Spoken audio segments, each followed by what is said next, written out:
बड़ी खबर इस वक्त की। पूर्व कैबिनेट मंत्री स्वामी प्रसाद मौर्य की प्रेस कॉन्फ्रेंस में बयान।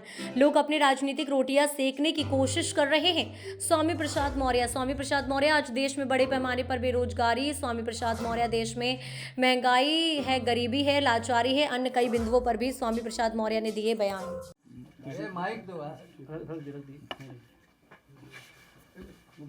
सर, स्वामी प्रसाद मौर्य जी को जो आरोप अखिलेश यादव लगा रहे हैं, इसको कैसे देखते, क्या कहना चाहेंगे? पहली बात तो उन्होंने आरोप क्या लगाया है उसकी विरोध जानकारी नहीं है। हाँ, पत्रकारों के माध्यम से मालूम हुआ है कि उन्होंने कहा है कि मैं किसी के दिल में क्या है उसको कैसे जान सकता हूँ। दिल में जाने और जानने की ज़रूरत नहीं है।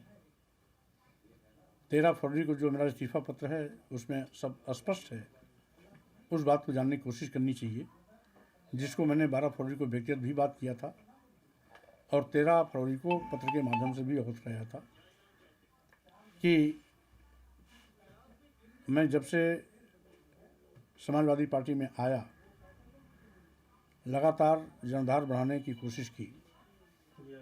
पहले ही दिन मैंने नारा दिया था 85 तो हमारा है, 15 में भी बंटवारा है। बहुजन समाज में जन्मे संतों, गुरुओं, महापुरुषों ने, सामाजिक परिवर्तन के महानायकों ने जो लड़ाइयाँ लड़ी थी, उन्हीं की विचारधारा को आगे बढ़ाने की दिशा में मैं इस देश के आदिवासियों, दलितों, पिछड़ों, महिलाओं, मजलूमों, मजदूरों, किसानों को जोड़ने का अभियान चलाया। लेकिन कुछ यथार्थवादी ताकतें जो समाजवादी पार्टी के नाम पर लाभ तो लेती हैं, लेकिन समाजवादी पार्टी के वोट बैंक के साथ खिलवाड़ करती हैं।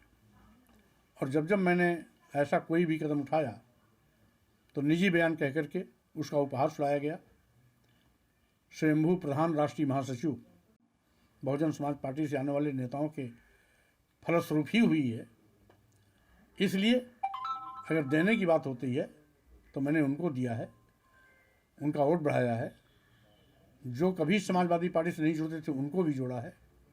लेकिन जब वहाँ पर मेरे अभियान का मजाक बनाया जाने लगा, तमाम छुटभइये नेता से चिल्ली बखाड़ने लगे, बड़ी बड़ी बातें करने लगे। राष्ट्रीय अध्यक्ष जी को अवगत करने के बावजूद भी उस पर लगाम लगाने के बजाय आज मेरे पत्र को भी गंभीरता से न लिया जाना इस बात का प्रतीक है कि कहीं न कहीं ऐसे तत्वों के पीछे अखिलेश जी का सह था। अन्यथा अगर ईमानदारी से समाजवादी पार्टी की जनधार को बढ़ाने के प्रश्न में होते तो उन पर समय रहते अनुशासनहीनता का कार्रवाई करते। लेकिन बहरहाल वो जो कुछ भी हमें दिए हैं कुछ तो वापस कर दिया, कुछ वापस हो जाएगा। मैं पद के पीछे नहीं भागता हूँ। मैंने सदैव वैचारिक लड़ाई लड़ी है, विचारों के साथ खड़ा रहा हूँ। वैचारिक टकराहट जब भी कभी मौका आता है तो मैं पहाड़ से भी टकराने की हिम्मत रखता हूँ। रही बात इस देश के अनुसूचित जाति, अनुसूचित जनजाति, पिछड़े, देश की महिलाएं, लोग अपनी राजनीतिक रोटियां सेकने की कोशिश कर रहे हैं। आज देश में बड़े पैमाने पर बेरोजगारी है, महंगाई है, गरीबी, लाचारी है। अनुसूचित जाति, अनुसूचित जनजाति और पिछड़ों के आरक्षण खत्म किए जा रहे हैं। जातिवार जनगणना की लंबे अरसे से मांग चल रही है। लोकतंत्र की हत्या की जा रही है। ईडी, सीबीआई, इनकम टैक्स का दुरुपयोग किया जा रहा है। देश की राष्ट्रीय संपत्तियों को निजी हाथों में भेजा जा रहा है। इन सारी चीज़ों को देखते हुए हमें जहाँ सड़क पर निकल कर लड़ाई लड़नी चाहिए, हम केवल घर बैठ करके तमाशा देख रहे हैं।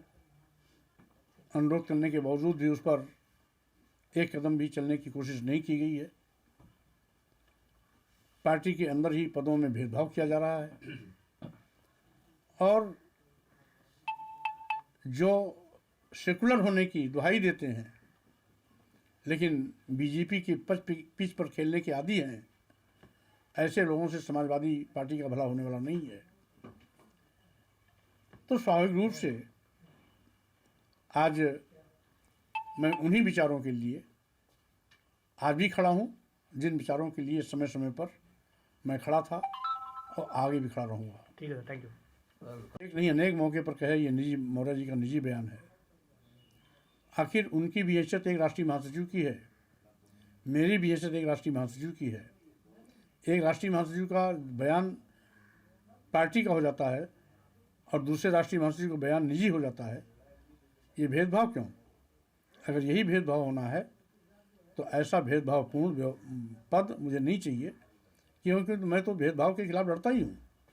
मैं तो इस देश में जो विषमता है, जात पात छुआछूत ऊंच नीच का जो भेदभाव है, उस भेदभाव के खिलाफ लड़ाई लड़ रहा हूँ। और मेरे साथ भी यदि कोई भेदभाव होता है, पद के साथ भेदभाव होता है, गरिमा के साथ भेदभाव होता है, तो स्वाभाविक रूप से मैं उस पर प्रतिकार करूँगा ही करूँगा, और जो 13 फरवरी के पत्र में स्पष्ट है। इसलिए रही बात, उन्होंने कहा कि मैंने सम्मान दिया, तो मैं ये बताना चाहता हूँ कि समाजवादी पार्टी आज सत्ता में नहीं है, सम्मान देने की हैसियत में नहीं है।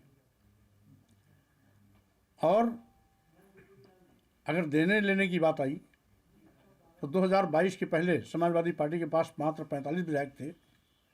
मेरे आने के बाद समाजवादी पार्टी के विधायकों की संख्या 111 हो गई। समाजवादी पार्टी का जनाधार जो समाजवादी पार्टी सरकार के दौरान भी नहीं था, वो 2022 के चुनाव में उनको मिला। 6.5% वोट की बढ़ोतरी हुई है।